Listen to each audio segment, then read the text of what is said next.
uma crise potencializada. Ela não precisava ser do tamanho que...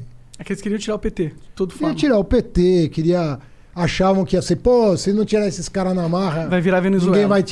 ninguém vai tirar o Lula do poder. Se deixar ele concorrer em 2018, ele ganha a eleição e provavelmente ganharia mesmo a eleição. E... Sei. Tenho minhas dúvidas. Mas ele seria mais... Desculpa falar, mas seria um candidato mais forte que você, não? Mas é evidente que seria. Tanto é que eu era advogado dele para ele ser. Hoje em dia você ainda é? Pra ele ser... Porque agora ele foi inocentado. Inocentado não? Ele foi Não, pelo menos... o PT tá totalmente unido em torno da figura dele. Mas assim... Tu fica feliz e fala, graças a Deus, não vai ter que ser eu que vou ser o candidato Não, dessa cara, eu vez. gostaria muito de ser presidente da República. Você Eu acha não vou legal? mentir. Não, porque eu...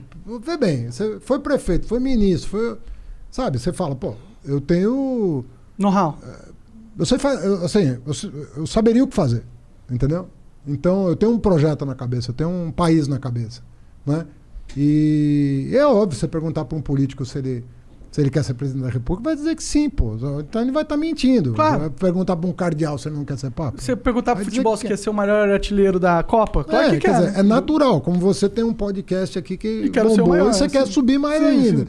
Então, é natural querer as coisas. Claro. Agora, você tem que saber ter um momento, né? Eu não era nem para ser vice na chapa do Lula. Quem que era pra ser? Eu cheguei eu pessoalmente batalhei muito pro Jacques Wagner, governador da Bahia, ser o vice do Lula, que era o que o PT queria, e ele não aceitou. E quando o Ciro se reuniu comigo e chegou a mencionar que o sonho dele era me ter de vice na chapa, eu falei, para você ser presidente, você vai ter que ser vice do Lula, porque só se ele for impedido que você vai poder representar esse campo. E ele não topou.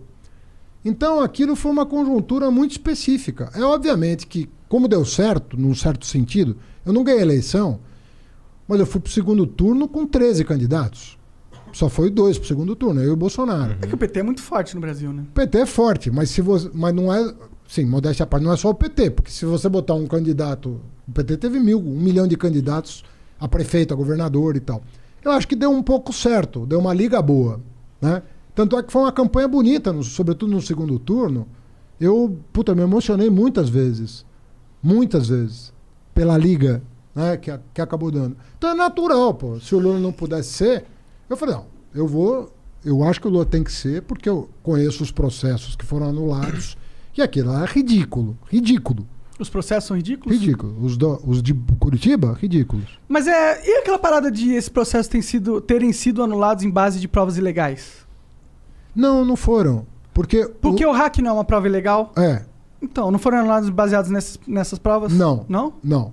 Mas você poderia usar essas provas ilegais. Você não pode usar uma prova ilegal para condenar alguém. A lei te impede. Uma prova ilícita... Mas isso no mundo inteiro? Ou é só no Brasil? Estou falando do Brasil. Entendi. Tanto é que a Operação Lava Jato queria que provas ilegais pudessem ser usadas. Queria? Queria. Não faz sentido pra mim. Eu acho que provas ilegais são provas ilegais. Se você dá um incentivo para que provas ilegais possam ser usadas, você incentiva o crime, né? Exatamente. Então, o Dallagnol, por exemplo, que era o chefe da Força Tarefa, chegou a fazer um projeto de lei, aquelas 10 medidas. Uma delas era que provas ilegais pudessem ser usadas para condenar. E isso não passou no Congresso. Porque o Congresso entende que provas ilegais até podem ser usadas judicialmente, mas em benefício do réu. Ou seja, se você obteve uma prova ilegal, mas está comprovado que aquilo tem veracidade e aquilo inocenta alguém, não faz sentido condenar. Se inocenta. Mas isso é uma interpretação esse lance de poder usar para defender é uma interpretação do juiz. Made in Brasil, né? Juiz. Porque no mundo inteiro não é assim que se entende. Ou é? Uma prova pode ser usada para absolver, mesmo que... Uma prova ilegal pode ser usada... Lá nos Estados Unidos, se tiver uma prova ilegal, os caras podem usar para absolver? Eu não vou dizer de um país específico que eu não sei, mas eu sei que em vários lugares pode. Entendi. Para absolver pode. Entendi. E em vários lugares para condenar também. Em alguns países para condenar também. É. Sim. Mas sabe o que me parece? E desculpa, eu sei que você é do PT, o caralho, mas me parece que o STF meio que fez um jogo todo pra conseguir realmente inocentar o Lula pra ele poder virar uma carta nesse novo jogo político. Vamos fazer uma conta, então. Tá. Aceito a provocação. Quem deu o voto decisivo pro Lula recuperar os direitos dele? Foi o cara que o Bolsonaro colocou, não foi? Não. Quem? o cara que o Bolsonaro colocou votou contra o Lula. Ah, é? É. Pô, que bom, né? Se eu sou Faria o muito Bolsonaro, sentido, eu tô pensando que bom. Ué, eu não sei se ele votou por causa do Bolsonaro ou porque ele estava convencido. Se for por causa do Bolsonaro, ele errou. Se for porque ele estava convencido, ele Tudo acertou. bem, é. Quem deu o voto decisivo foi a pessoa que votou sistematicamente contra os interesses do PT ao longo dos últimos 10 anos. Foi a Carmen Lúcia. E a pergunta que eu te faço é, por que uma pessoa que votou sistematicamente, e eu não estou dizendo que ela estava errada, eu estou dizendo que como ela votou, um fato. A consciência dela é problema dela. Ela deve ter votado de acordo com a consciência dela. Uhum. Até prova em contrário, ela votou de acordo com a consciência dela. Por que essa pessoa que votou com a consciência dela contra o PT o tempo todo deu o voto decisivo para o Lula recuperar os direitos políticos?